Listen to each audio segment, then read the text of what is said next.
અને અમારો આજનો જે હેતુ છે કે આપણે ઘર ઘર ઉદ્ધવ વ્યાખ્યાન કરીએ.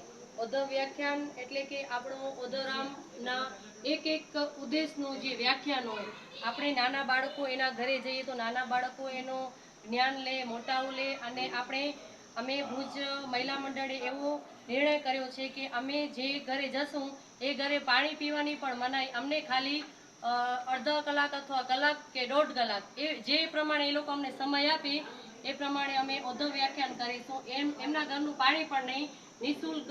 ખાલી એક ઉદ્ધવ વ્યાખ્યાનની જે વ્યાખ્યા છે એ અમે એક બુકમાં લખી છે, અને એ બુક અમે આખી બનાવી છે, અને એ અમે બુક છપાવીશું. અને એ બુકનું અમે જે વિતરણ કહેવાય એ અમે અહીંયાથી જ શરૂઆત કરશું. અને અમારો ઉદ્દેશ્ય એ છે કે ઘર ઘર ઉદ્ધવ વ્યાખ્યાન થાય, અને એની શરૂઆત અમે આજથી કરી છે, અને દરેક મહિલા મંડળના આ નિર્ણયથી કરી છે. જય ઉદ્ધવરામ. બોલો ઉદ્ધવરામજી મહારાજ કી જય. અમારા શ્રીનો ઢોલિયો હા, ઉદ્ધવરામજી મહારાજ, ત્યાંથી શરૂઆત કરીએ એટલે ઉદ્ધવરામજી મહારાજનો અંતિમ શ્વાસ, અંતિમ ક્ષણ એ જગ્યા આ છે. આ એ મતલબ કે ઢોલિયો આ છે. આ ઢોલિયા ઉપર મહારાજ શ્રીએ અંતિમ શ્વાસ લીધો છે, અને અહીંથી પોતાનો દેહ વિલય થયા છે. ત્યાંથી તમે યાત્રા પ્રારંભ કરવાના છો.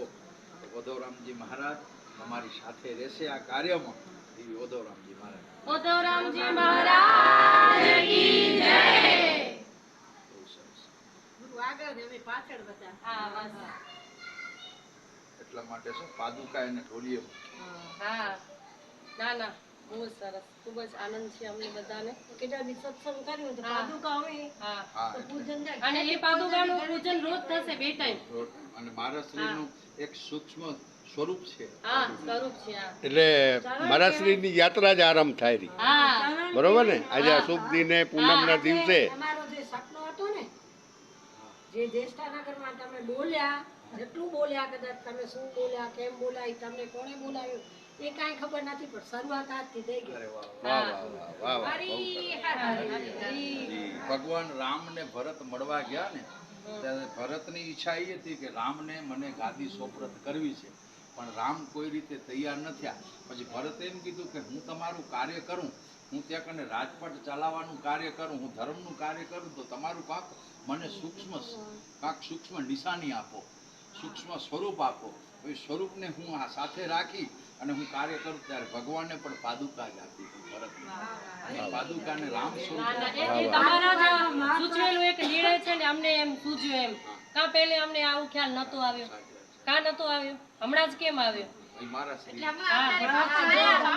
સૂચન કરી કે અમે જે આટલા બેઠા હતા ને જ્યેષ્ઠાનગરમાં, પણ જેમણે ઘણા બધાનું ધ્યાન આપણે કહીએ કે આ બધા જ હમણાં અત્યારે ને અત્યારે બધે ભગત થઈ જશે એવું કાંઈ નથી, પણ જે તમે કીધું શબ્દ ને જ્યારે ઈ કોને દર્શન થયા, કેમ થયા, કેવી રીતે દેખાણા, ઈ જે ભાવિ ભક્ત જે ગુરુના સાનિધ્યમાં હશે ને એને જ ખબર હતી કે ત્યારે આપોઆપ પોતે કોણ બોલતા હતા, શું બોલતા હતા. નહીં આજ બોલે ને બીજું કોણ બોલે?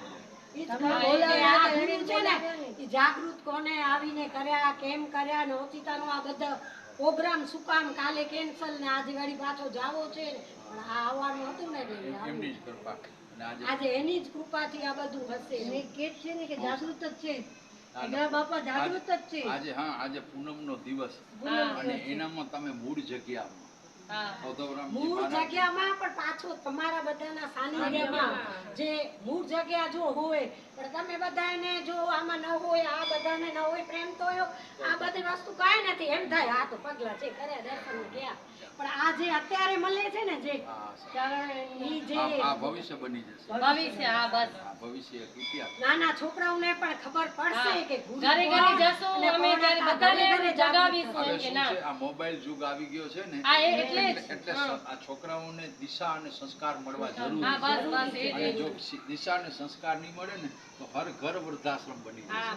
ઘર વૃદ્ધાશ્રમ ન બને ને ઘર બનાવીને જો રાખવું હોય તો ઘરમાં સત્સંગ હોવો જરૂરી છે ઘરને. અને ઘરમાં જો એકતા બનાવીને રાખવી હોય, ઘરમાં અખંડતા બનાવીને રાખવી હોય, તો આવા કોઈક શુભ કર્મ જો ઘરમાં થશે એનાથી, અને આ રોજ પૂજા થશે ને, રોજ દર્શન થશે ને, એટલે આની અંદર આખી ચેતના આવતી જશે અને એક દિશા પાદુકા ખુદ સમાધિ જેવી બની જશે. વાહ, વાહ, વાહ. પોતે બની. અને એક હજી મને સવાલ છે, આ જો અમારું જે ભુજ